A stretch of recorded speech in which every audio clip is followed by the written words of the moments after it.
আমি জানি না। আমি ভাবছি আমার পিছনে পুরো আগুন ধরে গেছে। তারপর আমি খুঁজতেছিলাম আমার বাচ্চা, আমার স্বামী ওদেরকে।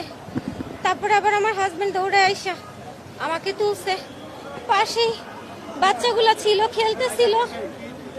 একটা বাচ্চা পুরোপুরি খন্ড বিখণ্ড হয়ে গেছে, পিছন দিকে তাকিয়ে দেখি। আর 4টা বাচ্চা দোলনায় ছিল, একটাও নাই। আর পিছনে পুরো আগুন, কোনো শব্দ শুনি নাই জানেন, শুধুমাত্র ওইটা পড়ার পরে জাস্ট ওইটারই একটা শব্দ, আর কিচ্ছু বলতে পারবো না। আমি ভাবছি আমিও বোধহয় আগুন ধরে মরে যাবো ওইখানে। আল্লাহ আমাকে কিভাবে বাঁচাইছে আমি জানি না। 5 হাত দূরে ছিলাম, জাস্ট স্কুলে ওই প্লেনটা আমার উপর দিয়ে গিয়ে 5 হাত দূরেই পড়ছে। ওইটা 5 হাত দূরেই পড়ছে ভাই। এটা না কি প্রশিক্ষণ বিমান ভাই, এগুলা এইরকম জনবসতিপূর্ণ ইসে কেন কেন ভাই এই রকম? কতগুলা বাচ্চা, কতগুলা নিষ্পাপ প্রাণ পড়ে গেছে আমার সামনে, আমার চোখের সামনে ভাই। বাচ্চাটা জাস্ট আসতেছিল, একটা বাচ্চা, 6-7টা বাচ্চা ওখানে খেলতেছিল।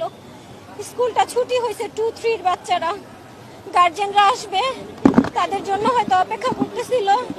কয়েকটা বাচ্চা দোলনায় খেলতেছিল, সবগুলা যা মুহূর্তেই শেষ ভাই। এই আগুন আমি বলতে পারবো না এটা কেমন আগুন। 2 আর 3 আল্লাহ বাঁচাইছে ভাই, আমরা ভালো আছি। না না, স্কুলের পাশে না ভাই, আমার বাসা বাউনিয়াতে। ইয়ানা খান, ইয়ানা খান। আমি ওই যে স্কুলের যে রেজাল্ট দিছে ওরা ভালো করছে, সেজন্য ওদেরকে আবার ডাকছিল, ওই পারপাসে গেছিলাম। ওখানেই ছিলাম ওইখানে, ওই রাস্তাটাতেই। আমার সামনে না পড়ে জাস্ট আমার পিছনে পড়ছে। আমার বাচ্চা ছিল আমার সাথে, ও আছে, ভালো আছে। ও একটু দূরে ছিল, আমি কাছে ছিলাম।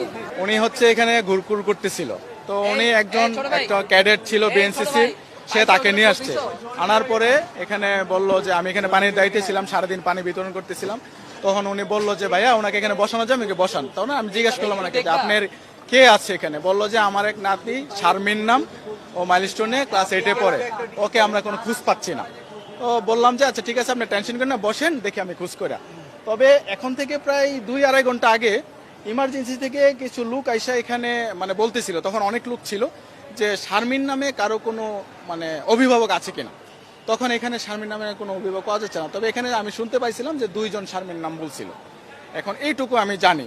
আর আমার একজন ড্রাইভারের সাথে কথা হয়েছে অ্যাম্বুলেন্সের, তার নাম জাহাঙ্গীর। সে বলল যে 4 জন সে নিয়ে গেছিল, সে ইউনাইটেড হসপিটালে নিয়ে গেছে। 4 জনের মধ্যে ইউনাইটেড হসপিটালে নেওয়ার সময় একজন ছিল গার্ডিয়ান, আর 3টা ছিল স্টুডেন্ট। 3টা স্টুডেন্টের মধ্যে একটা স্টুডেন্ট মানে যাওয়ার পথে নাকি গাড়িতে মারা গেছে। আর 3 জন অলরেডি ইউনাইটেড হসপিটালে আছে, তবে তাদের অবস্থা আশঙ্কাজনক।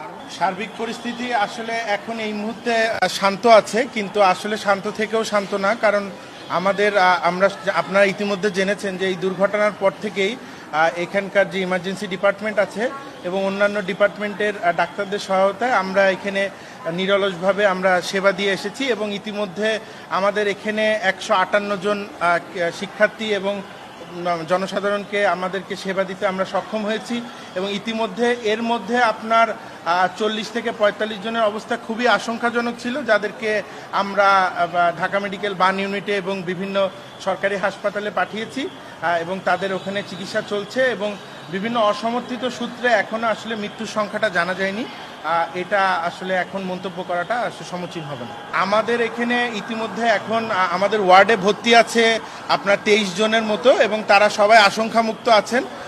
এবং এছাড়াও আমাদের যেই যারা আশঙ্কাযুক্ত ছিল এবং আপনাদের 48 জনের মতো, তাদেরকে আমরা ইতিমধ্যে রেফার করেছি এবং অন্যরা আপনার সেবা নিয়ে ইতিমধ্যে বাসায় ফিরে গিয়েছে। যে 23 জন ভর্তি আছেন তাদের দগ্ধের পরিমাণ বা আহতের অবস্থাটা আসলে কি?